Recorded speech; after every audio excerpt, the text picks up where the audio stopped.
Hey, how's it going, universe? Welcome to another episode of Zoobox Goes to the Movies. Christmas season is still upon us, and we're continuing it on. Big Paul coming back for 2 weeks in a row. Unprecedented. Unprecedented. What's up, Sean? It must be the season of giving after all, because he's doing me a favor. This movie, today we're going to be talking about the 1947 film, Miracle on 34th Street. Is directed by George Seaton, written by George Seaton and Valentine Davies. It stars Maureen O'Hara, John Payne, Edmund Gwenn, Gene Lockhart, Natalie Wood, Porter Hall, William Frawley, and others. The logline plot synopsis is, when a nice old man who claims to be Santa Claus is institutionalized as insane, a young lawyer decides to defend him by arguing in court that he is the real thing. So, I had never seen this before. Get out of here. Like, Never? I think, I probably saw it when I was like a kid, but I'd never really watched this before. I thought I had. I was like, oh, yeah, of course, Miracle on 34. I'm sure I saw this at some point. And then I was watching it, and I was like, no, I've never seen this. I've seen the trailers. I've seen, like, the picture. I remember when the remake came out in the early 90s, just from being a kid and, like, seeing the trailers and seeing, like, the box at the video rental place, but I don't think I ever actually watched it. So That's wild. Yeah, do you have like a long history with this movie? Like, did you watch it growing up? Oh, kind of like, the last one we did, A Wonderful Life, it was on there. You saw the bits and pieces of it. Everyone gets the premise, So I guess really, probably same boat as you. Like, it's always there. You think you see it until you go back and revisit and watch it straight through. Yeah. So, you're definitely aware of the film your entire life, but yes, for sure. I mean, because it's got so many kind of like iconic imagery in the movie. Like, what's his name? Edmund Gwenn, the guy who plays Santa Claus in this. Like, him just in the Santa suit that's kind of like seared into your mind. Which is a weird kind of meta thing in the movie, because it is kind of, in some ways, I guess you can kind of say that Miracle on 34th Street is a little bit of the thing that it's speaking out against to a certain degree. It is like kind of this further commercialization of the holiday in a weird way. But I know Paul's got his hot takes on it. But before we get into the deep Rob Ager-esque analysis, not wait. What did you think of the movie? Did you enjoy it? Just like sitting passively watching it on the couch with the fam? Well, after last week we talked, I said, we had our post conversation, which my favorite part of this time of the week is talking to you afterwards. But I thought it'd be really fun to do this one because it came out in 1947, just like It's a Wonderful Life, and keeping up with the theme with the Christmas movies for the month of December. I just thought it'd be an interesting thing to do, and just off the cuff, like, well, we went back, we revisited A Wonderful Life, and that was a great experience. Let's try it with Miracle on 34th Street, and plus I'm also a subscriber of Disney Plus, so yeah, why the fuck not? So yeah. I sat there, watched it with the kids early in the week, and then revisited most of the film earlier this afternoon or this evening. Square up some of my notes and make sure that my observations were astute and accurate. Too far preparation for the Zoobox Nation, but it comes in cycles, man. It comes in cycles. Yes, at surface I enjoyed it, and then I started thinking about it more, and then I don't know. I got mixed feelings about it. It's kind of weird. I think a lot of Christmas movies, you almost like rate your enjoyment on a different scale than you do other movies. It's pretty easy to be forgiving to most Christmas movies. Like, most Christmas movies are not very good.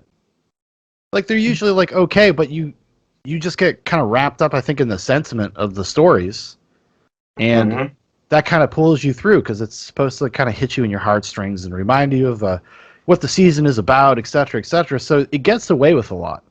There's exceptions to that rule, obviously. I would say, like, It's a Wonderful Life is probably an exception, in my opinion. But even then, It's a Wonderful Life, it's not a perfect movie by any stretch of the imagination. It has some. It's a little long, probably. You could probably cut 10 minutes out of It's a Wonderful Life and maybe have a little bit tighter of an experience. But Miracle on 34th Street. Oh my gosh! So I've been deep into this all day. And I'll be honest with you, I really enjoyed the sentiment of the movie, but I was kind of bored to death. Did not really respond to it very well, and I'm like a sappy person this time of year. Like I like Christmas time. Like it is probably my favorite holiday, you know? And for some reason I was like, I really like what the movie is saying, but like there was something weird about the way it was paced or something. It just felt like it was on forever. And I thought, like, with the first time I watched it, I was like, oh, maybe this is just me. I'm not in the right mood or something, you know? And then I watched it again today, and I gave it, like, my full attention and sat and watched it. And I still felt the same way. I was like, oh, there's just something about it that I thought was kind of like, I don't know, like languid? I don't even know what the right word is. I know this is heresy, because this is a classic. Everybody loves this movie. I was looking for kind of negative opinions about the movie. Not really out there. This was embraced even at the time. Edwin Gwynn wins the Academy Award for Best Supporting Actor for the movie. It wins for Best Screenplay. It wins for Best Adapted Story. So Yeah. I'm definitely an outlier here. And it's not that I hate the movie or I think it's like an especially bad movie or anything like that. I just kind of was like, maybe it's like I saw it too late. It's like I've seen so many things that were clearly inspired by this, that like coming back to the original one just doesn't like hit like it would have if I was not exposed to everything that, you know, the 70 years of movies, Christmas movies that came after it, you know? Right. Yeah, well, you got an interesting perspective, right? Because this is your shtick. You do reviews literally every single day. And when you're breaking down this, classic thing, we had like similar criticisms with It's a Wonderful Life with the hokey 1940s shit and whatnot. But generally, you're talking about like a technicality, with the film and the general like storytelling, like the pace just was pretty slow, and I'd agree with that, right? But this time of the year, but you also brought up the other point. This time of year, most people are forgiving of Christmas movies because they're just willing to let everything go and just embrace it. But yeah, get up in the jolly moment. But maybe that's why that works for everybody, because they're not watching it like a film, like what we talked about last week. It's just there for posterity. Not there to like truly enjoy now as you would like a new movie that was released this week. So. Sure. And I mean, but wouldn't you say that, like, I would say even under that criteria, I think It's a Wonderful Life is a much better movie than. Yeah, it's like it's so much more like this feels like a storybook. It's like a fair. It's which is by design. It is like it's got this kind of fairy tale quality to it. I do like that the movie actually kind of hedges its bets about like whether or not this guy really is Santa Claus, or because it kind of sets up these circumstances that everything is kind of there's just like a bunch of coincidence and confluence of events that happen that like kind of the universe lines up to say he's Santa Claus, and people really want him to be Santa Claus, like out in the zeitgeist, because the media gets a hold of it, et cetera, et cetera. But even by the end of the movie, it's not very explicit, like whether or not he is actually Santa Claus. Like everybody, he gets everybody to want him to be Santa Claus. Like that's really, right. And it ends up being more about this story, more about the example of Santa Claus and what Santa Claus means to culture and why it's important not to throw those things away or try to discount them, because something doesn't need to be literally true to be important. There's lessons to be learned from these things, these metaphorical truths about kind of stories, especially like Santa Claus being one of them and the message of Christmas. You could say the same thing about, which is one that's always comes up every year, is the Thanksgiving story. The Pilgrims and the Indians, right? They have their Thanksgiving dinner, which is not a real story. It's not. But the message of that story, and the reason why you tell it to children, is because it instills the sense of kind of like, it's okay to reach out to people you don't understand and that you don't know. It's kind of like a cross-cultural message, right? So that's why we tell kids that. Don't break bread, all that good stuff. So, yeah. I'm saying that, but like at the beginning of this bit, you're talking about you enjoyed like the sentiment like of the film. That's basically what we were just talking about. What you just rattled off right now, right? Yeah.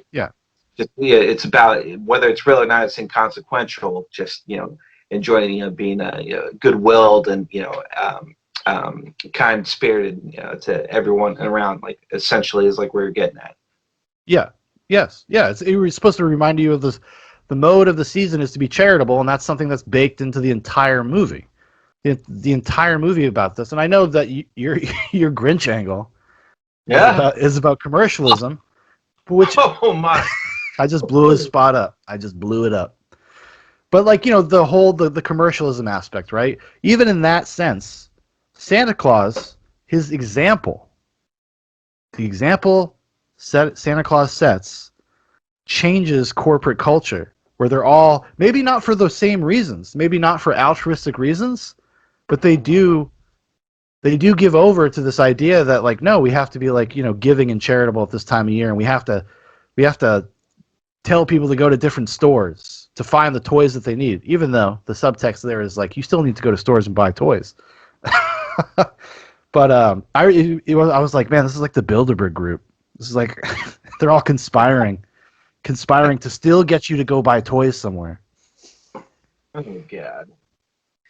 So, are you sporting anything tonight, or what? Oh yeah, actually, we're out of the poorhouse a little bit. It's Christmas.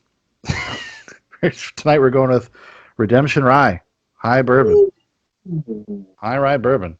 So one Paul introduced me to a while ago, and I really enjoyed it. Did you get the double, or which one is it? No, it's just the High Rye. It's not the double one. Yeah. Okay. Yeah. I don't think they have that at the store I go to. Redemption. That's a solid brand. It's my good. Well, my problem is I have like literally 20 go-tos. So yeah, an ever-expanding list. Yeah. Well, I'm very, very partial to ryes, but every now and then, after a month or so, I gotta usually switch up to like a Scotch, or you go back to like a proper Irish whiskey. And so this week I went to go reset my palate with one of my many go-tos, Teeling. Dude, I saw that. Yeah, I need to try that. I still haven't tried it. You've had it. No, I did. Not the last time you came up here, but the one before. And it's got kind of a Scotch-like taste to it, almost, right? A little bit. It's cast in rum, and but no, it definitely has it's a good kick in the mouth, and it is. I appreciates it very much. It's got that good burn. It takes you like half a glass. Like the first time having it out of the gate, it was like half a glass before your palate kind of like acclimates to what it is. Kind of, and that's the way like I used to feel about Scotch. It's only been recently I've been kind of coming back, and I'm like, oh wow, Scotch. I think you know what it is.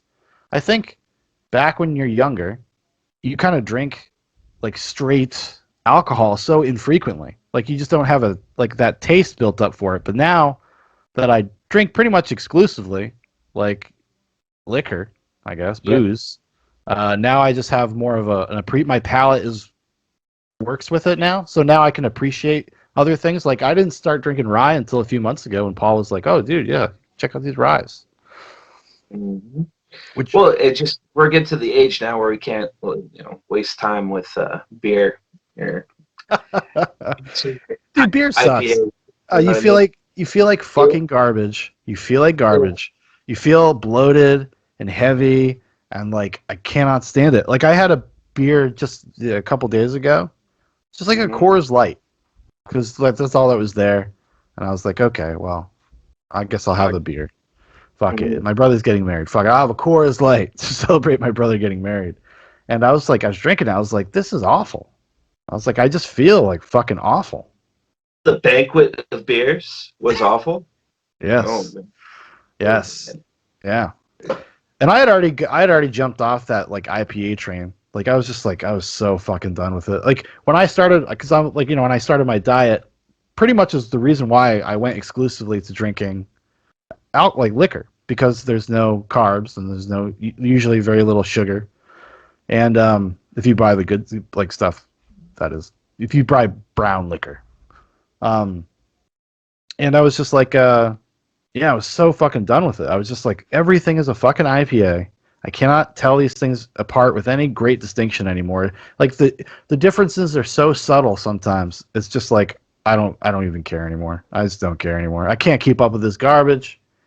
$8 for a 6-pack was because of this. Like, yeah, no. It gets ridiculous. Man. What happened? I mean, because this is the thing. It just became a fad. IPAs became a fad that's been going on for like 10 years. Yeah. I'm like, let it fucking end. Well, you know what it is? It's the higher alcohol content, and people are like, yeah. Something, but get yourself a bottle of Teeling or Redemption Rye, Yeah, exactly. and then like this is not a sponsorship, but if Redemption Rye wants to find this channel and give me one, I'll drink it every night. yeah, if you're listening, send them the double. That's yeah, cool. Send me a whole fleet, and throughout the weeks, I'll discuss them. Yeah.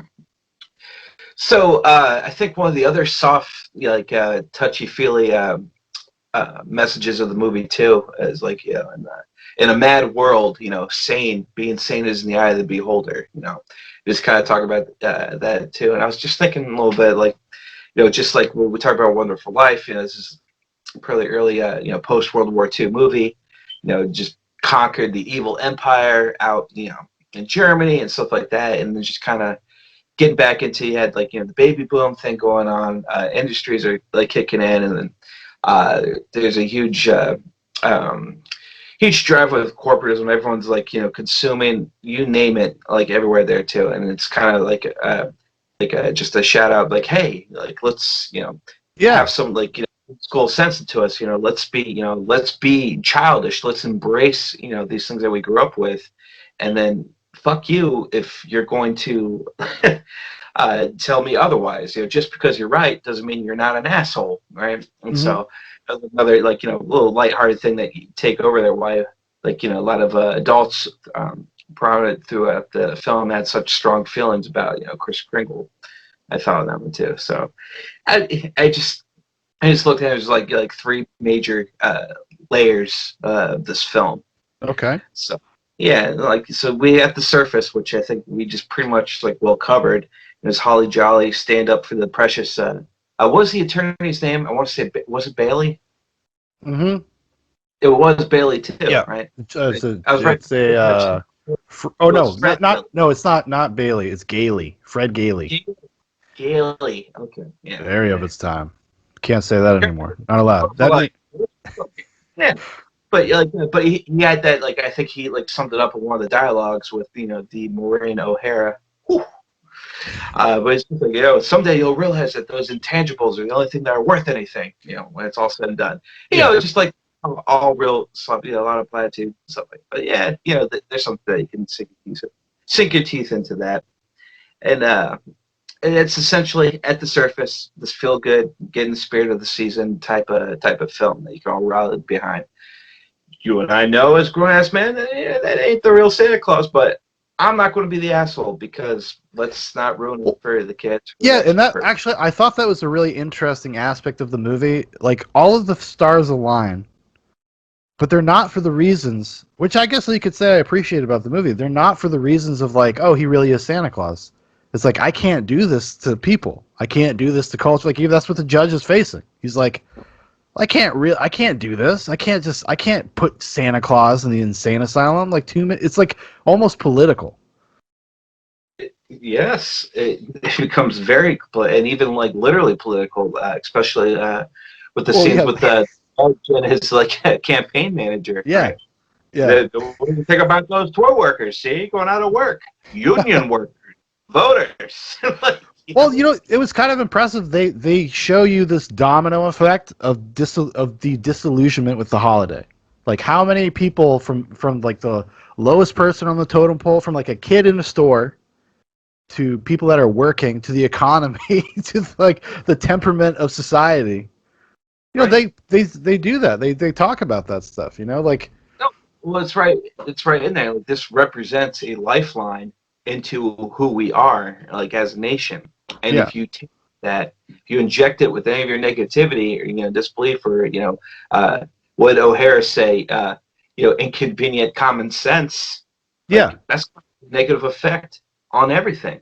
Yeah, exactly. Yeah, tangible, right? So, and that's and that's they touch on that too a bit too. Like, faith is just letting go of like common sense. Or like what common sense isn't required. I'm botching it, but you got it. No, but that is kind of the sentiment. Like faith is about believing in something that you can't rationalize. If you could rationalize it, then you don't need to have faith. Faith is kind of a blind pursuit. like to a certain degree. It's about believing in things that you cannot prove, the intangibles. Like, and they talk about that. Because like that's, I guess the kind of the movie uses Maureen O'Hara as the avatar for us to see somebody go from a very grounded, cynical divorcee to like so cynical that she even tells her 6-year-old daughter, "Don't believe in that stuff. Like you'll just be disappointed." Because she's projecting. She's projecting her own life. She's projecting the fact that her husband left her, which at the time is controversial. And this actually got a knock against it from like the Decency, like Film Bureau or something like that. And the Catholic Film Institute gave it a B, knocked it down from an A to a B because she was a divorcee. But because they used to have some sway. They were, Catholic decency people. It's running Hollywood back then, so. Well, this was the time during the transition, though, because that was like more of like the early 30s, and then the Yeah. the Jewish people came in, the Mossad agents. Oh my God! On the surface, first layer. That's the film. Just happy-go-lucky. Listen, let me tell you something. Jews love secular holidays. Why? No, I'm just joking. Are they trying to undermine the spirit of the nation? What makes the country great? I don't know. Right. Quality American bourbon. Yeah, exactly. Jews? Question mark. Have you ever had Redemption, Ryan? That one's for you, Prophet. That's for you. To profit. To Prophet, sir. Hope you're almost done, and then we'll have to get the three of us. Will have to get together and do a movie. Woo, Nelly. That'd be something. And there was So I think I think those are important. Kind of like there's certain important messages in the movie. It's actually very Jordan Peterson. Because that's what Jordan Peterson's whole bag is. He's like, people ask him all the time, or used to ask him, like, do you believe in God? He's like, well, that's a tough question. He's like, I choose to act as if God exists. That's kind of the same thing that this is. It's like, I choose to live my life as if this is Kris Kringle, as if he is real, and the things he say are real and meaningful, And without subjecting yourself to realizations of the world or cultural norms or inconvenient common sense, right? That's kind of like a kind of scapegoat question. It's a good old Peterson there. Second layer, baby. You ready for it? Mm-hmm. And it's not a hot take. We already talked about it before, actually. I don't know why I mentioned it, but the second layer of the film. It's just a 90-minute Gimbals Macy's ad. It really is. Because when you look into like what key advertisement is, it grabs your attention, gets you in the feels, it strikes an emotional reaction, and then it leaves you subconsciously with like what you need to buy, the product you need to buy. And it's prominently placed out throughout the whole fucking film. Whether you want to tour New York, going out with the opening scenes of like all these great places you can go to buy, to both these stores, the catalogs, how accessible it is, and then all the feel good moments like within there, all conjure up, like you said earlier, like whether it's Macy's or Gimbals, you still need to go somewhere and buy it, right? So it's it's like it's having its cake and eating it too, because it's a screed against commercialism, a screed against commercializing Christmas, but also just go to this other store. But at the same time, doing the same thing that's saying it's against, right? So it's no. So I'm saying it's having its cake, it's a little confused in that way. I totally agree. I was like, I know what they're saying, but you're also doing the opposite of what you're saying at the same time, because it doesn't. The spirit of Christmas is about charity. It's not necessarily about buying toys for your kids. Like that's not what like the spirit of Christmas is. Like that is the very secular aspect of it. Is that this idea that it's like this tangible material thing, and teaching your kids to kind of look forward to and covet material possession over charity, because that's not charitability really. Not really.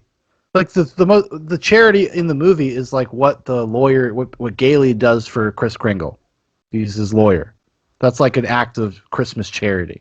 Standing up for somebody that you believe in and like doing the right thing because it's the right thing to do. Right. I mean, don't get me wrong. Listen, anybody out there wants to buy me presents, please buy me presents. By all means. I fucking love presents. I love buying people presents. I love buying my kid presents. Like, I like that stuff. Don't get me wrong. I totally do. You call me a hypocrite, call me whatever. It's not what I'm saying. That's what the movie's saying. So go fuck yourself. No, but it's because because we use that as a stand-in to express our affinity for each other. We buy each other things, right? Like, hey, it's cool to get a Christmas card. It's cool to get a nice letter. But you know what's even cooler? $50 Amazon card. That's all I'm saying. It's pretty cool. With an Amazon, you get whatever the fuck you want. That's right. Get whatever. Maybe Jeff Bezos is Kris Kringle. He's like the new edgy Kris Kringle, completely bald. Yeah, he is, because I don't know. I'm speaking on an Amazon-enabled device right now, so everything I'm saying, he's picking it up. He's also making a list like every other big tech company. Teely, Spirit of Dublin. I'm drinking whiskey. The third layer of this film, Sean. Yeah, let's go. At its deepest core, Sean. You with me, Sean? Yeah. It's a goddamn horror film. Okay. This well, movie, am I what? No, I don't. I don't want to make a prediction. So go, because I was gonna be like, I could tell you maybe what you're gonna say, but I would like to hear it from you first, because that's unfair of me. It is, but also typical, asshole. No, it really is. That's why I stopped myself. Listen, I'm getting into the spirit. I'm getting into the spirit of Christmas. Yeah, I'm giving. You're getting into it. But All right, why is this a horror film? Thing, it's just not. Sometimes, can you write everything off for something of its time, of being a product or a victim of something of its time, or did people know what they were doing when they make a film like this, right? Like, how much credit do you give them for doing this, or setting certain stages up? You may accuse me later on as engaged in this dialogue as like some type of meta bullshit, or write it off as some 1947 hokey bullshit. What I'm telling you, Sean, what I saw after enjoying some nice tealing and watching this, I'm going to have a hard time going to sleep tonight, because this movie is terrible. This movie is terrible. At its base, at the core of this film, what it's about greed, exploitation, grooming for pedophilia. And Well, I did pick up on that. Possibly, I'm going to say it, and it's not that much of a stretch, or maybe it is. I don't know. We'll find out. Well, that's why I need you here for this. Well, no. If you were to take the tack, the tack, mass murder. Okay, mass murder. All right. Wait. I got off my fucking chest. Yeah. All that happened. Greed, exploitation, a lot of things, include like grooming people for pedophilia, mass murder. That's at the core of this fucking film. Wait, where's the mass murder? Where's the mass murder? Yeah. The other thing is, I'm with you. Oh, my friend, we'll get to that. So it's all right. So let's start with what you're with me on. Okay. So it's just kind of like greed and the exploitation of resources, or just like people in general, right? Yeah. And so we meet the first Santa Claus on there. Well, when Kringle meets the guy Macy's first hire there, he's drunk as a skunk. Guy's got to do whatever he can to stay warm. I get it. That was the only honest fucking character in the whole film, and by the way, but he's and they go this. So you're telling me like this major cutting edge leading apartment chain conglomerate at the time. They don't even have a backup. They don't have a routine thing. It shows you what kind of thought. What thought they put in there. They just get this guy in here. He's drunk. Okay, now we're just gonna grab the next guy off the street and put him on there. And that's this kind of like a throwaway one. But this is where I started gauging into it. I'm just going into it. Like they don't care. They don't really care about people. They're just trying to like get things done. Yeah, but what's the context for what's happening with the parade and why they go into this like camp this promotion that Santa Claus stumbles into? It's because Macy's is going bankrupt. You know what? Hold on. Stop. That's the remake. Sorry, everybody. That's the remake. But anyways, I don't know. It's 1946. They like hire They just hire an actor to be Santa Claus on the float, and he's a drunk, and he still does it. Like in the movie, Ed Gwynn doesn't get on the float. That hires a psychologist just to administer a test periodically or some other checks, right? You're talking about a store. You got to be fucking safe with these people.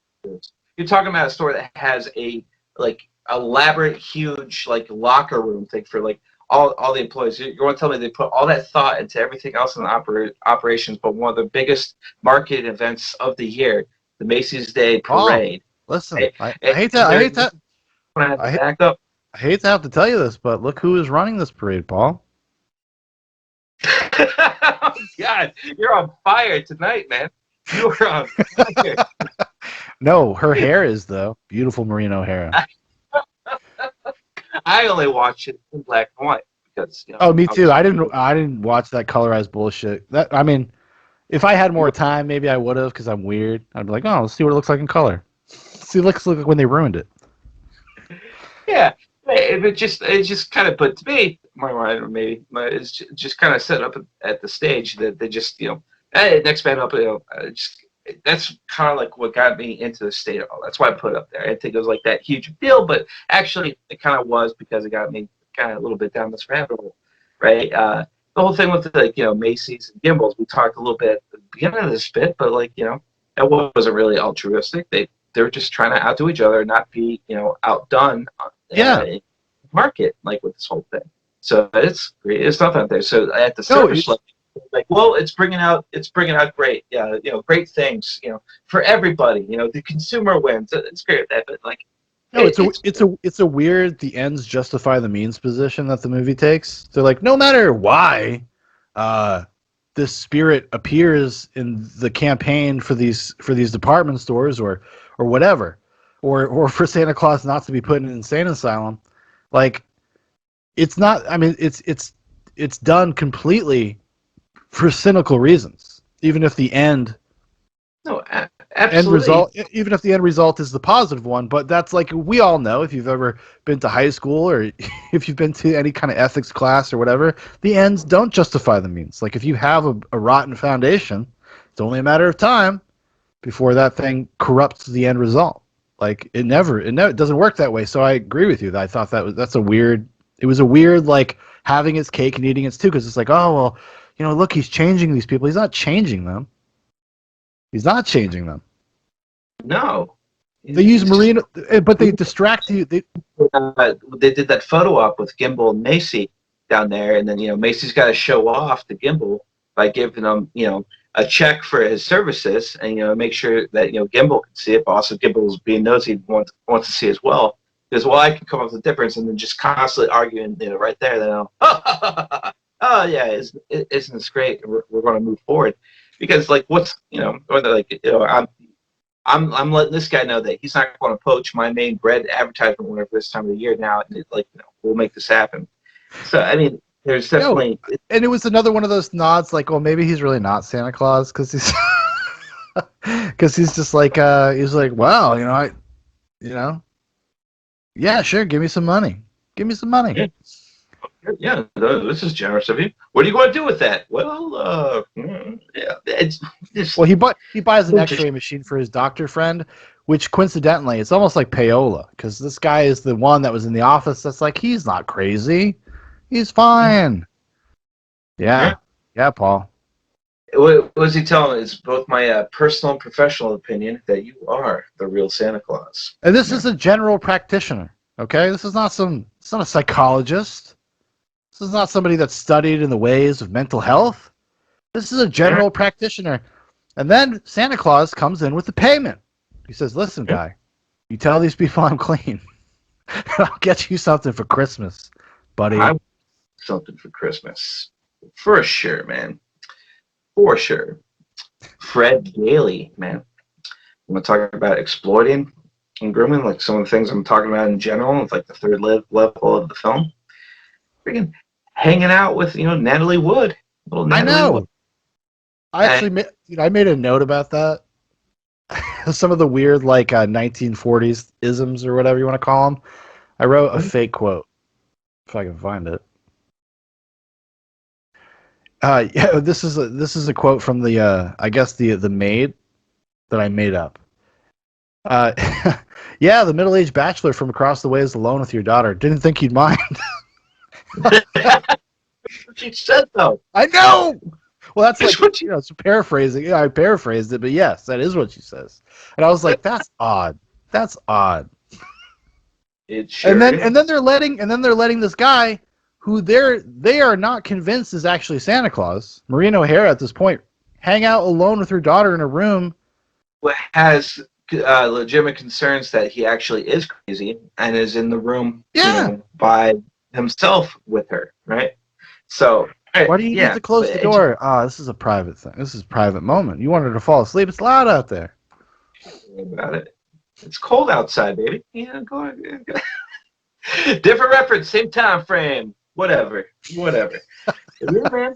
Really, I want to do that, but he also exploited like Kringle, in a couple ways. Want to get deeper into the clutches of Maureen O'Hara. Okay, so because there's a connection with Kringle and the daughter, she's kind of like spent with the idea about him and like entertain with them. So he brings them into his house. Says, "You can be in my apartment over here. We'll do this." And they even make it like a little pact together. Like, I'll work on the daughter, and you work on the mom, type of thing. Which is pretty kind of, I don't know. That's fucked up.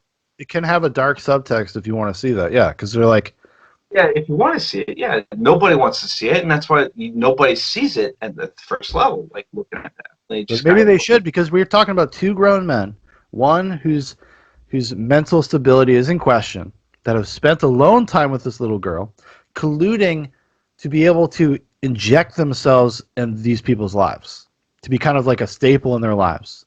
Yes. Who knows what this Gailey guy is up to? Who knows what he's up to? We don't know. Who's he angling for? Why is he always overstepping his bounds? Right. Why does his daughter know so much about him? That's something for the times where I'm an eligible bachelor and you are the divorcee, so you should be lucky just that I'm even looking you in the eye right now. You should be lucky I'm even talking to you, bitch. Part of the time. Is that why that character is so inclined to overstep like that? To talk about what your kid should or should not believe. Like, who the fuck you're the guy down the hallway from me that I'm like contemplating banging if my maid won't let my daughter hang out with like creepy old guys. Like it's like way just would not happen today. Did not like age well, right? But like is that what it was? Or did is it just or have we lost the spirit of Christmas, Paul? See, this is like it is the most cynical thing. But I swear to God, when I was watching it, even the first time, I had the same reaction. I was like, "Oh, what?" Right there, dude. It's right there, and like you watch again, like that's the thing. Not watching it, being like consumed, like being judged, but just watching it as a film. You're sitting there like, "Huh." I actually wrote a note. The note I wrote was Gailey is pretty pushy, honestly. He is pushy. Pushy. I also made a note about Gailey that right after while he's brushing his teeth and getting ready for bed, during the scene where they talk about you take the mother, yeah, he immediately goes back to the ashtray, pulls a cigarette out. I was like, that's very 1940. He just brushed his teeth. I know. It was madness, but that's one way that he was exploiting Kringle with that too. The other one, we know it like right from the get-go, early dialogues he has with Maureen O'Hara, that he wants to be in his own firm. He wants to have his own law firm. That's true. Well. That's no secret for him. He has desire, and he has like confidence, and let's just say cockiness too. Like, he's ambitious. I'm such a great lawyer. I should make up my own firm anyways, right? So maybe Gailey is this actually grand villain of the piece. Because he's the one that's planting all these seeds about, like, what do you mean you don't believe in Santa Claus? And then he finds this fucking nut. Mm-hmm. But he's like, see? Didn't I tell you, little girl? I told you Santa Claus was real. Yeah, let's have him over. Yeah. Yeah. So that scene you're talking about, like when he lights up the cigarette and they're colluded about what's going to happen, you know, it goes both ways too. Because Kringle also is not afraid to, you know, exploit as well, and he does so throughout the film himself. And then, you know, in the plan, telling them about, the house, what kind of houses you'd be into and stuff. Obviously, you know, at the surface level, we're thinking like, oh, he's trying to facilitate, you know, the wish to Natalie Wood's daughter Doris, you know, blah blah. But he is also at the same time planning as well.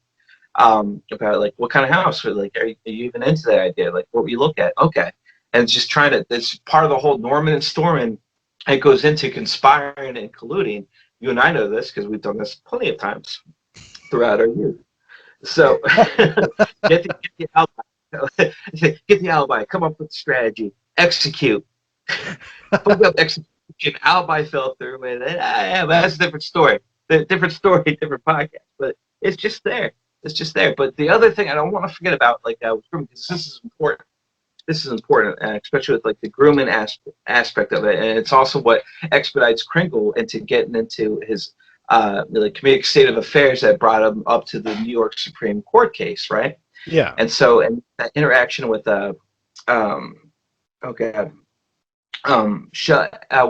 Lawson, the character's name was Lawson, the psychiatrist in the firm. Yes, yeah. When he bumps him in the head. Yeah, like trying to shut him up. Head. But Lawson is also grooming. Oh, it's actually. Yeah, it's Sawyer. Is it Sawyer? Okay. Yeah, just so we don't get flamed in the comments section. No, you got to correct it. You got to correct us. You know, you're absolutely right. But he's grooming that 17-year-old kid, Alfred. You know, talking about, you know, he's volunteering. So why? Just hear me out here. So why was he just interviewing him everywhere, right? So at the surface level, we're located to think that, you know, Kringle gets mad at Lawson, or yeah, Sawyer. Now you're getting me fucking worried about the comment sections. Listen. This guy that was his husband. He was trying to fuck this kid. Okay? This is what was going on. He's trying to fuck this kid. He goes in there. He finds out that he's been talking trash. Sawyer's been saying, there ain't no Santa Claus, and anybody that wants to dress up like Santa Claus is a fucking sick person. They got some damage in their past, some trauma. So he's working with this kid pro bono, right? He said he's not even soaking me, the 40s term he used, right? He's not paying for it, so we know he's not paying for his service. But why is he even seeing him in the first place? The kid's a janitor, like that way, right? And as Kringle succinctly points out when he confronts him, is like he basically says, "This isn't even your scope of work here for this company. You know, what are you going talking about him?" So at the surface level, you don't think about it. You're thinking like, oh, this guy is such an evil piece of shit that he even finds out that this nice kid who wants to volunteer at the Y, pretend to be Santa Claus, now he's going to go after him and make sure and tell him that, you know, he has data issues, even though he might not. He makes that point. It also could have been, because psychology was not a respectable profession back then, so it could also have just been, you know, a knock on attorneys, like, oh yeah, he also says I have dad issues, you know, right? You know, that could have been. I'm serious. That could have been a thing. Even in the '90s, people made jokes like, "Oh, I went to go see a therapist and I just found out that I'm gay." Right? So like, those were jokes. Those were jokes. That was Analyze This. That was the fucking film, right? That was the name of Crystal and Crystal, yeah. Yeah, right. That was kind of like the thing. Right? What do you say to him? He's like, "You turn me into a homo, I'll kill you," or some shit like that, right? Yes. So he's on that, but like I think like Kringle gets infuriated at that because he knows the game. Sawyer is spitting on young Alfred, mopping the floors, trying to take his piece. That's what happens, and like, what do phonies hate? Other phonies, you know. They call them, and then they fucking know. Then they know, and I think that's what like really feared like the rage with him to hit him with cane, in which Sawyer also alluded to that he would use that cane, you know, as a weapon. You know, the other guy, the good-looking doctor, that actually went away as a winner. You know, he got the X-ray machine on Basically, payoff. yeah, you get that, but I just think like, but that's kind of like what expedited that. They're both understanding that they're both like predators and exploiting, like the youth. They see that, they call each other out. Why does Sawyer give a fuck? You're a part of this big corporation. You're going to do this. Some guy came in here, you gave the test, and then you're going to get all uppity. There's a lot of pride. Every film's got to get a villain. I get it. Storytelling, blah blah blah blah. But I just looked at this like there's something else going on there. Like how did that conflict like escalate so bad? And then you analyze more about how was he talking to Alfred the janitor, the 17-year-old janitor in the first place? How did he get to find out about that? Why is he telling him that he's got dad issues and stuff like that? Is he grooming him up for future potential assault, like to get him in there? Like it's just. Well, I think they imply like the character Walter is like they don't come out and say it. Which I'm not really sure why, but it seems like he's a little. Is it Walter or Alfred? Alfred's the janitor. Okay, sorry, Alfred. Don't flame me, comment section. No, he's I think it's they kind of imply that he's like a little maybe autistic. That's kind of the vibe I got. Like he's a simple boy, the janitor at Macy's. It's like one of those charitable jobs that like companies give because they're like they're doing outreach. I mean, not like I'm not saying like how do I say this without sounding awful? I'm not saying he's full blown. Right. I'm saying he's on the spectrum. Right. So is the whole mailroom in the film on the spectrum as well? You know what I mean? Dude, listen, if you're a degenerate working in the 40s, right? Or like, where do you draw the line at, like, giving credit where credit is due, or writing it off? Well, the guys in the mail. Wait, hold on. The guys in the mailroom are not doing it because they support Santa Claus. They're trying to get rid of these fucking letters. They want to get shit out of there, right? So Yeah. I'm talking about the mechanisms, how they operate and everything like that. Is the same way as that kid. So like, what was illustrating, like what was conveyed in the medium in which we observed, Alfred, mopping out there would make us think that he was like, a special case for the company, like some special outreach program to employ disadvantaged people versus like other aspects of people that we saw throughout the film, right? It was a gut feeling, a gut reaction. I said, look at this fucking mongoloid. Look at this beast. Look at this beast. I'm going to hell. People throughout the film, they are grooming people, and it's either a victim of bad filmmaking in the 1940s or content or things that just not age well, or that's what it is. And that's just what. Oh, dude, you got like Shellhammer. You would talk about the director of the toy section of Macy's, whatever. Openly, it's not even subtle. It's blatant forward. I'm going to give my wife hammered, and then I'll talk her into the Chris Pringle staying there. I'm just going to get her hammered. I made a note about that as well. I said I'll get my wife loaded, then I'll spring it on her. Yeah. No, these are not good men. These are not good people. I mean, there's maybe, oh my God, is there this undercurrent of like misogyny in this movie? It's a man's way. I mean, this guy's talking about getting his wife loaded. We're talking about the way Maureen O'Hara is kind of pulled along through the story until she just acquiesces, until she just believes. And then everybody's like, okay, you're cool now. Now that you agree with us, even though this is a failing of just the movie, to be serious, is that they do not set up that turn for her character very well at all. No. Like, she goes from hard cynic to 20 minutes later for almost feels like no reason. She's like, oh, Gailey said so. Gailey keeps telling me. I guess I'll fuck him and believe in Santa Claus. I'm glad you brought that up, because Gailey did the grooming. He put in the footwork. He put in the work. He made that happen. It's not a Christmas movie. It's not a lot of predatorial shit that people strategically put in place to get what they need to exploit people. And it comes from the top down. It starts with the company. It starts with the corporatism, the commercialism. Then it gets into the personal relationships and the dynamics of those personal relationships, all the way to the bottom, where this crazy guy, this fucking insane dude, who says he's Kris Kringle and has duped people because they have a sense of the season and they're sentimental. The inconvenient realities, right? Inconvenient common sense. You have to throw that away because it's Christmas time. All the way to the bottom where you get this guy, this predator, this Gailey fella, who's now about to purchase a home. I want you to buy something, or I want to fuck you, right? Or maybe both, right? Because this is New York, baby. This is New York, post-World War II. We're booming. We are making babies, right? But Gailey, you don't want to forget, exploiting, like, he's the main, like, exploiter in this whole film. We know earlier on he wants to make his own law firm, right? And he jumps all over that, like flies on shit, taking over this Kringle case, and like that this is it. This is my. I am jumping right in. I'm jumping right in here. Yeah, because on the surface, no, he wants to. I'll trick. He's in there. You got to believe in something. It's the intangible. I'm going to be a good person. No, we knew he wanted it out. We knew he wanted it out, and he saw the potential that this was going to grab because he is in tune with us. He is like casually buying into this because he buys into all this hokey shit because that's what he's using to feed into the people that he's grooming and wants to like prey upon, right? I mean, he's if you start thinking about it, this is like a setup for a Jack Torrance-like character, like what he'll turn into, right? Yeah. I'm just saying. I can see Gailey. I keep wanting to say Bailey. Fuck. Gailey, like every time he goes off camera and he's like had a conversation with somebody, he closes the door behind him and he looks into a mirror and just like menacingly smirks.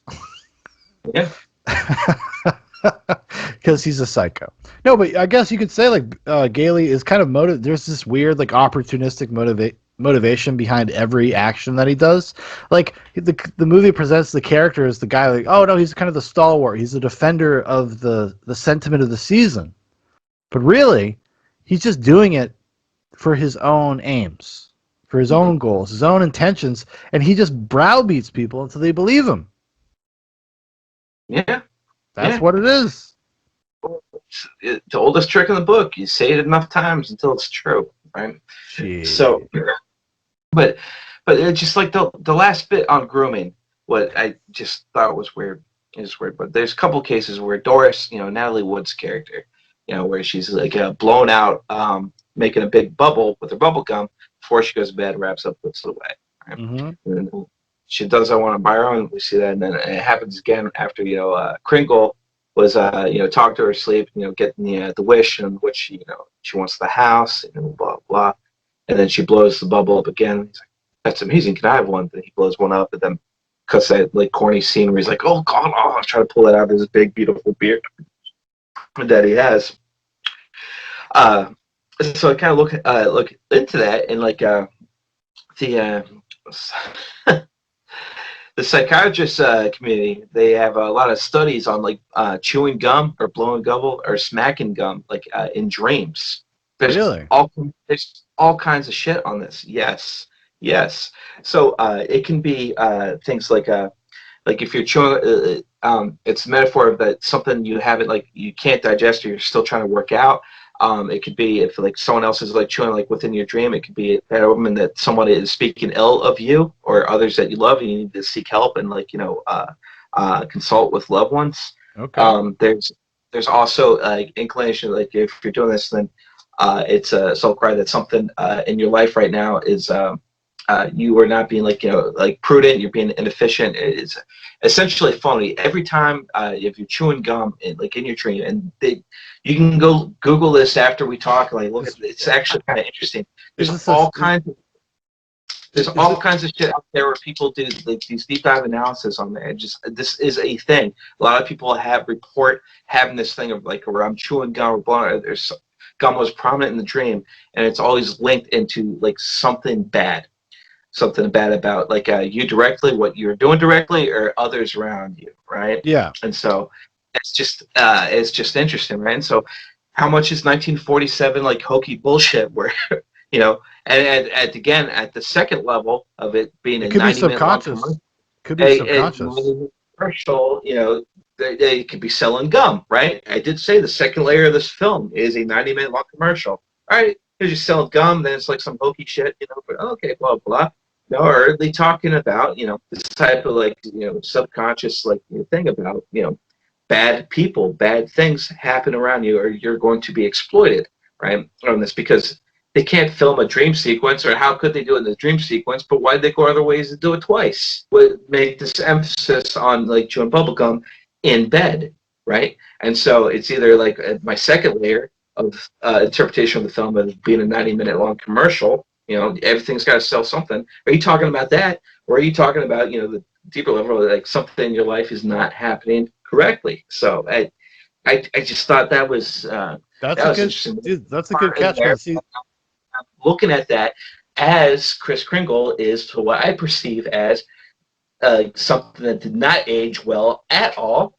A grown-ass man who is in a room with a 6-year-old girl as she's going to sleep, while the mother, he works for the mother who legitimately thinks that he's off his fucking rocker. Like, being distracted by the handsome bachelor down the hall. The handsome man who they previously colluded with, like, Yeah. down the hall in their room about what they're going to do, what they're going to work on. I gotta tell you, Paul. I gotta tell you, Big Paul. Like, you've gone full Rob Ager, and I'm loving it. I'm loving it because this is perfect. This is a perfect. Because that is like, you start thinking about it, you're like, like for real. I'm like, because I noticed the weirdness. I noticed the weirdness. I did notice the weirdness with like the relationships with like these older men and these little girls, specifically little girls. Like, I noticed that. I was like, oh, it's just weird. But then I just probably like you felt. I'm like, well, it's not like, that's just like, it's an innocent movie. It's trying to represent an innocent time. But I don't know. But there is something about it that just doesn't sit well with me, because even though we have kind of like this historical memory of the time and the innocence of the time, people have always been people, and these things have always happened. Like, it's actually not that much different. It's not. No. This was always a problem. We've always had problems with this kind of stuff.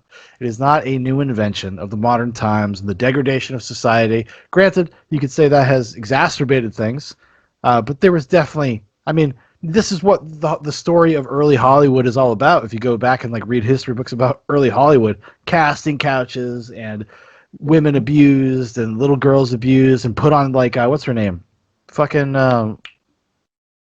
Dorothy from Wizard of Oz. Oh, Judy Garland. Judy Garland. Judy Garland put on like fucking weight, like basically on meth. At the time she was a teenager, totally rung through the ringer. Fucking, you know what I'm saying? Like, so it's actually not like a new creation. People just tend to kind of idealize or lionize the past like that. So when you watch things like this, you're like, oh, clearly, obviously, this is just a product of its time, and things were different, but they really weren't. So I really do love this analysis. I'm not even being facetious. I really do. Just normally I watch it and the shit did not sit well with me at all, and I kept thinking and tried not to think of it. And I'm just like, well, no, wait a minute, because these things were made, and don't look at this old piece of thing as just a piece of posterity for your holiday season. Like, just let's watch it with a fresh set of eyes now. And I'm just looking at it, and this shit did not like sit well with me, man. And just like thanks for the Rob Ager bump, because just like Rob Ager, if you don't like where this is going, then go watch the fucking Mandalorian, man, because this is the third fucking level that like I'm seeing. Don't worry, the Mandalorian only has one level, and that's stupid. Sorry. Fucking Kris Kringle commits so much to this identity, okay? Yeah. That he's going to be committed for it. Like, he goes in there, right? And then and he just talks about, like, oh, I purposely, out of spite, or I did this, like, did you really purposely answer questions wrong, like, out of spite? Because earlier in the film, and this is something stupid, and I wish I could take credit for like pointing it out, but I can't. But when he was talking about it, oh, they're going to go over like what presidents do I know, but I'll tell them that Thompson was the vice president to oh god, Andrew Tompkins. Andrew Tompkins was going to be the vice president for John Adams. He wasn't. It's Andrew Jackson. Wasn't Andrew Jackson that he was actually the vice president for? No, Calhoun. So no, I'm not. No. Yes, you're right. Andrew Jackson would have been a little bit longer. Should fucking wrote that. No. I'm saying like the person that he names is actually Andrew Jackson's vice president, if I'm not mistaken. Right. Oh, yes, I'm sorry. Yeah. But that's the thing. Like, why? Like, you're going to tell me like that's like an error. Like, Well, why would they? well, it's interesting. But you know what's also more interesting when the thing about him quote unquote purposely failing the psychological test when he's in the institution is he's fed that answer. Bailey comes in and he's like, "You failed that on purpose, didn't you?" And he's like, "Well, yes." Why, yes, I did. I'm ashamed of myself. Yeah. And as he like watches them with like little giddyish eyes throughout the visitor door window as he's walking away, you'll help me, right? Well, you're putting me in a bad spot. You're putting me. I'll do what I can.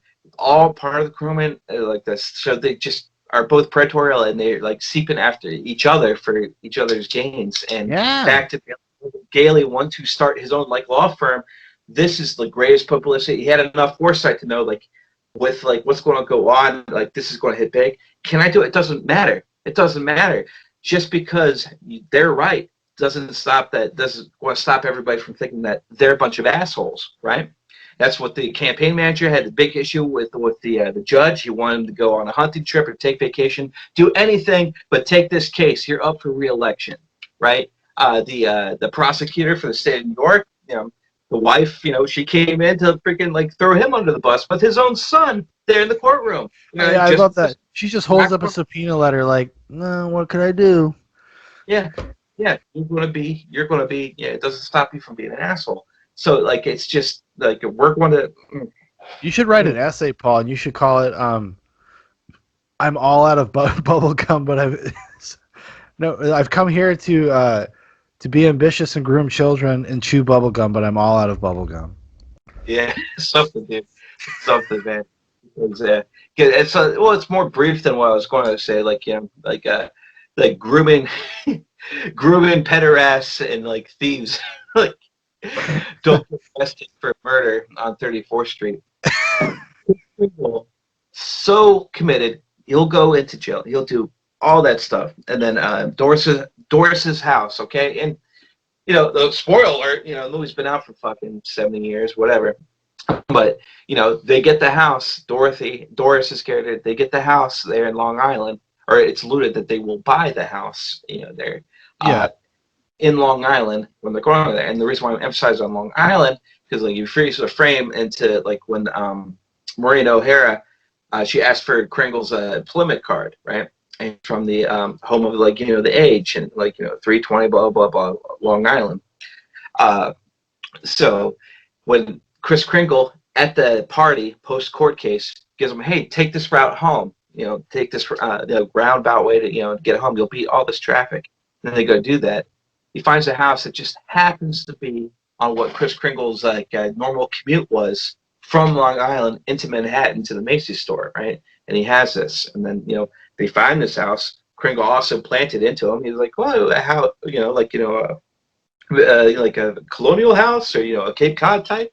No, out there in Long Island. Oh yeah, that'd be great. He was giving it back to Gailey, just the same way Gailey was him that stuff as well. It's just like with his It's just like the general practitioner that cleared him. It's like his payola. Yeah. And he left a little message being like, "I got you, Gailey. I got you. Here's my cane." Mm-hmm. And so that's the thing. And so you're going to talk about like the house that was vacant, except for the room that would be Doris's room, and then the swing in the back. The two finite details that like Doris had like for him, right? In a house that was on his way to Manhattan for a long time before he became roommates with Fred Gailey, right? And the most disturbing thing for me is at the end when they're going around looking at this, and then Doris starts spouting out that bullshit that Gailey planted into Maureen O'Hara, and then they hear Doris saying out that way, and he's just seeing like it's like the full like the human centipede where the shit I put into you went through you and then went right into your daughter, and then just came back.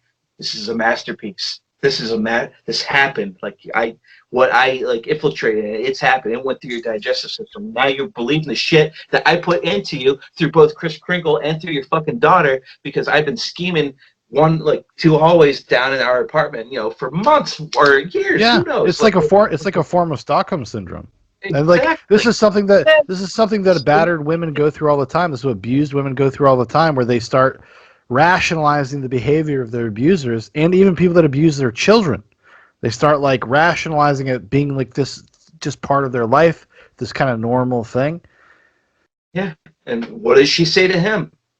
I always believed in you. I just had that pesky common sense, or something like that. Which is insane. That's insane. That's insane. Right. Something that doesn't hold well. I have this pesky intelligence that got in the way. Oh, red flags everywhere. But I'm glad that you've been able to purge me of that. Yeah.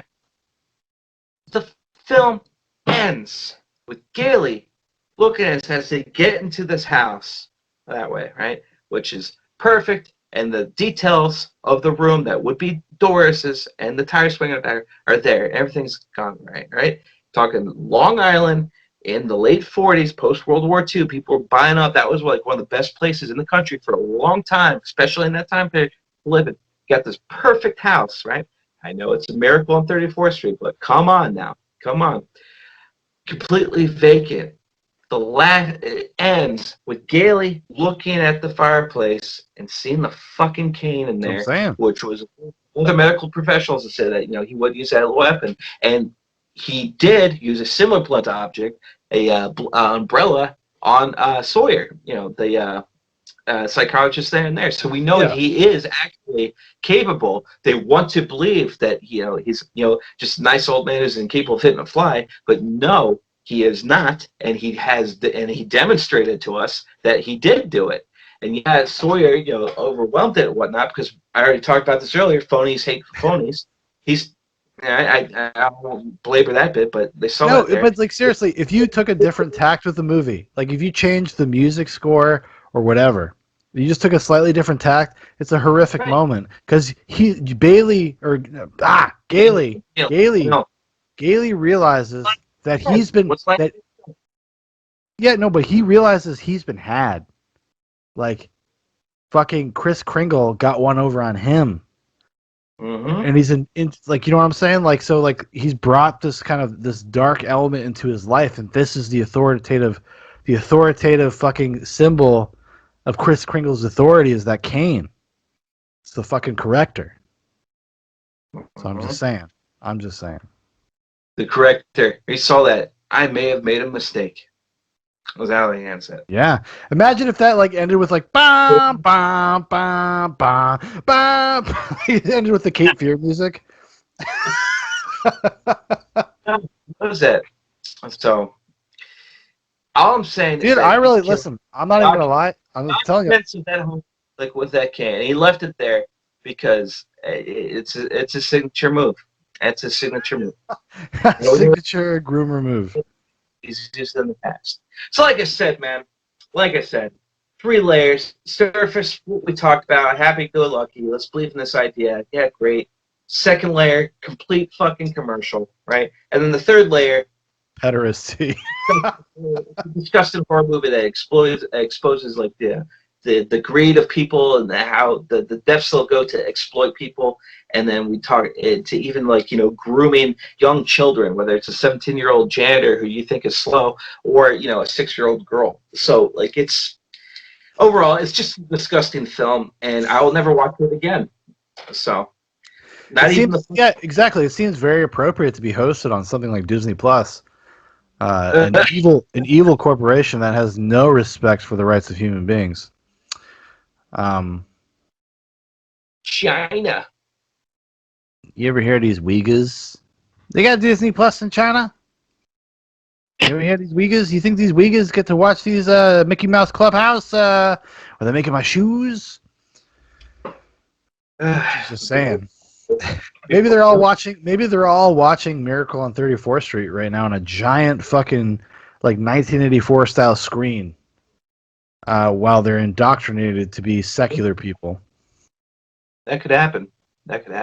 Well, yeah. They're not allowed to be secular over there. Yeah. No, they want them to be secular. They're not allowed to be religious. They're not allowed to be. Yeah, they're not allowed to be believers. They're Muslims. Same thing happened with Catholics a long time ago. If anybody wants to check it out, what's it called? Silence. Martin Scorsese's Silence. Very depressing movie. Very long movie. Very good movie though. But yeah, no, I gotta tell you, man, you sold me. You sold me. I like the pitch.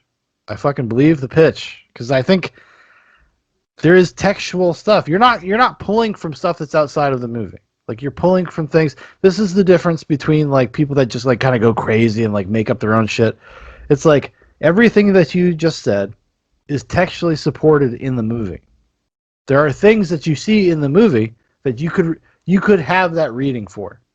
Like, so it's not like some sort of outside thing. It's not like, because a lot of time when you watch like movie theories or whatever, like they always have to fudge things a little bit. They always have to go outside of the movie. The only thing we go outside of the movie for in this is the bubblegum thing, but it's necessary to understand like the symbolism of the bubblegum. So we have to understand where it comes from. It sounds like a Freudian concept. I don't know if it is, but that sounds very Sigmund Freud. Yeah. But even that Kringle to like project himself on the people, it happens right in the opening scene after the credits end. He knocks on the store clerk's door, and so it's just paper mache reindeer. There's no distinguishing factor between the and room, and he's going to go out there and say, "You got them in the wrong order. Prancer goes here, Dancer goes there." He was always crazy. He was always crazy. He is crazy. There's no denying it. No, any layer of the film, there's no denying it that he is off. He is crazy. Well, but that's what we said. That's what we said. Even by the end of the movie, even the movie kind of acknowledges this concept that like everything that happens in the movie could be chalked up to coincidence, a confluence of events. Like it's like the universe conspires in that moment. In that moment in time, the stars just align, but it doesn't actually add up to anything tangible that he proves himself to be Santa Claus. The world proves it for him because they want him to be Santa Claus. So it's just like when Gailey goes in, it's just like, you failed the psychological test, didn't you? Like they give him the out. They give him the ammo, right? It's the second letter, like, oh, not the second letter. The first letter is like, we are exploiting that. We want to see what we want to see. I will enjoy these, Nike running shoes, and I will not care or give a shit of the fact of how they were made, or any other fucking product I'm going to assume, right? Like, this is what I want. This is what I need. This is at the surface level. This is what I have. Oh, I buy this, and like some small percentage of this goes to a charity. Oh, great, yeah. And it's just, I don't know. At core, it's just full of shit, and it exposes the worst of people, especially in the terms of exploiting vulnerability and grooming of young children. And I'm never watching it again. I'm banning it in my house. My children will not grow up with Miracle on 34th Street because fuck that movie. I never seen it anyways. Now that I'm serious, now that you've put this in my head, I will never be able to watch this movie again the same way. Like seriously, bravo. That's top tier. That's Rob Ager. If you had a Gumroad account and you had made this into a video, I would have paid at least $3 for it. Well, thank you. Hey, I think you're onto something there. There's like this coded messages in the movie where you're just like, oh, okay. Because honestly, I'm serious, Paul. Like that's no different than anything I send you that Rob Ager says. Like because you paid attention to the movie, you looked at a few little things, and you were able to extrapolate this, but that it actually adds up. And once you start adding in these other details about actually what happens in the story, what the impetus is that moves the story along, like you realize, like, oh yeah, no, I think it tracks. And I'm glad. I hope people find this because if you like this movie, you're a degenerate. I want to say at the top of the podcast, I did not love this movie, and that's probably why. I just knew. Deep down inside, I just knew. Didn't know yet. You're at the first and second layer of the film, right? Yeah. So, yeah. Paul come in here and tell you about the third layer, and now you know. It's like the fucking bubblegum. You dreaming about bubblegum, Sean? You probably did. Probably do. Actually, it's the last dream I had that I remember. I had this intense anxiety dream It's very Christmassy. That my whole family went to like a Christmas like parade. This was like a month ago, and to go look at lights in downtown in some anonymous city. I don't know where it was, but somehow I lose my son. Yeah. And everybody thinks like, oh no, I think we left him in the car, maybe like, and I'm just like, how did all these adults not fucking nobody noticed that the kid wasn't there? Seriously, do I have to be this on the ball all the time? Like everybody forgot about Foster? And my panic dream is that, like I woke up sweating, like hyperventilating, like running through streets anonymously, not knowing where the car was, not being able to find my way back to the car. Right. Yeah. So that's a beautiful Christmas dream I had. Yeah. Yeah. We can talk after and talk about the deeper meaning of that. Oh, the We deeper can meaning of that is that I overextend myself and I'm like a helicopter parent. Yeah. Well, they serve their purpose. Well, I can't Hey, turn it off. I can't turn it off. This is what happens when you are the like the stay-at-home parent, which in our life right now I am. Like you cannot turn that shit off. Like it does not turn. You are too much. You need to be balanced out by other people. Like you got to be reminded sometimes that like, oh, okay, yeah, he's a kid. He's gonna be fine. Like he's gonna be fine. If he falls down, he's gonna be fine. Because your entire life revolves around like not letting them die, which is exactly the all opposite right. thing as Gailey and this Chris Kringle character as they try to fuck this little girl and set this girl up for a lifetime of trauma. I'm just Yeah. saying, Maureen O'Hara, you've let me down. Like I now I can never watch The Quiet Man again. Mm. Have you ever seen The Quiet Man? A long time ago, but I'm going to watch it with Vanessa at some point. Dude, It's going to be our date okay. night. St. Patrick's Day movie. Zubok goes to the movies. The Quiet Man. And we should drink a Quiet Man whiskey while we do it. I'll do everything in my power to find some. You know how it is in the South. I sure do. I sure do. I I do like. recommend a movie called Finding Nemo, for instance. We're talking about Disney Plus Okay. availability. Yeah, maybe I'll give you some insight on the helicopter parent thing. They actually go through a whole little journey there. So you That's might true. That's true. find that. That's true. Not a single father yet. I want to find something. I want to find something light to end on because there's nothing light to end on with Miracle on 34th Street No, because because it's it's a the terrible. dark. It's pretty much revealed itself to be the darkest movie we've ever seen. Yeah.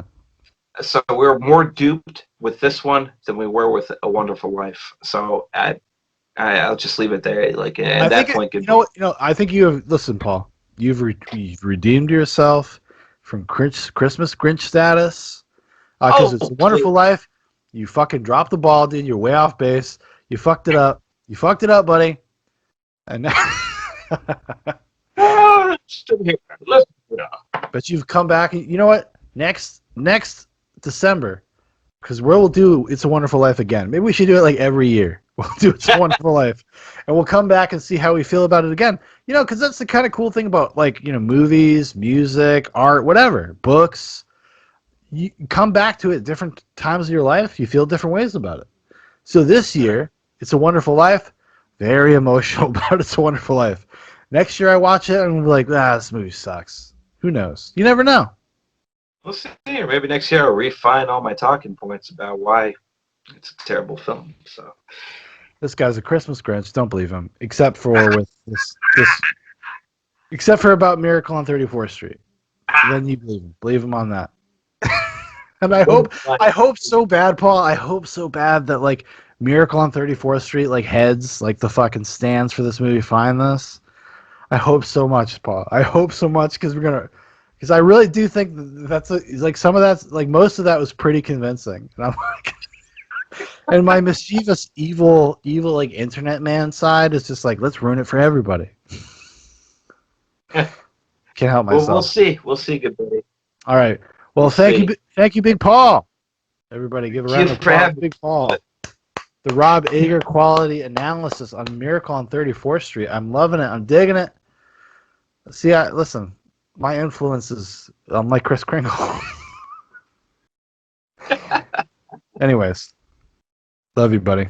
And we'll talk again soon, everybody. If you'd like to know more about Zoobox, a bunch of links in the description for Facebook, for Instagram, for my Twitter, for my brother Dan's Twitter. If you'd like to see something on the show, the big show, Zoobox Goes to the Movies. Oh my God, you just heard this analysis about this film that you did not see coming, because I didn't see it coming, and I'm the smartest person I know. Leave it in the comments. Leave it in the comments. We'll put it on the list. It will seriously be considered. And also, if you'd like to hear something for like the semi-daily movie reviews, like something I just do off the cuff, leave it in the comments. I'll put that on the list too. I'm always happy to have somebody point me in a direction, because even though I'm a big movie fan and stuff, like sometimes it's just nice to somebody be like, "Here, watch this." Honestly, because sometimes I'm just like, I don't know what to watch. I don't want to watch anything. That happens. Believe it or not, it happens. All right, everybody. Good night. Thank you, Paul. Thank you.